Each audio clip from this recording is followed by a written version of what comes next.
来乡亲啊，继续来看今年第3号的风台开眠，继续往台湾的方向在前进。气象署讲，上紧阴暗，都有机会增强为中度风台，而且无排除有登陆到台湾的可能性。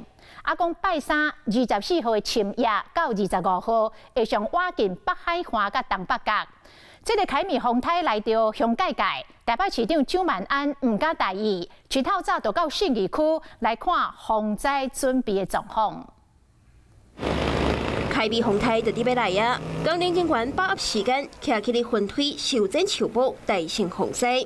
台北市长蒋万安也临时改变行程，到信义东大排水道视察风台准备。成型之后，那我们即刻通过防灾群组再次的要求各局处落实防台的准备工作，所以我们都戒慎恐惧。人讲料敌将宽，台北市月初才发生着强港河大淹水，随着开眠风台一直咧增强，市府除了各局处做好准备，民众关心到底影响上大摆是敢会放风台假？今天下午会进入到 EOC 由我亲自主持的防台准备会议，届时我们会听取最新的讯息以及台风的路径，届时我们会才有更精确的讯息来做一个判断。风台道道咧挖紧，大家拢唔敢放松。那市政议题是继续咧关心有地项的案件。台北市议员柯淑华伫面册顶悬要求市府针对托运中心照壳上市风波，伫拜三之前爱交出相关报告，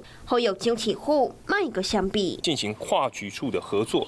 并且即刻通报府级进行行政督导，避免漏接任何幼儿性平事件。一旦接获幼儿性平事件的通报，即刻停职、停聘、停止契约。我们会编列预算，增加人力。重点就是要保护幼囡仔。严格家长甚至到社会各界所关心的检讨报告，到底当时的出路，蒋万安有无正面回应？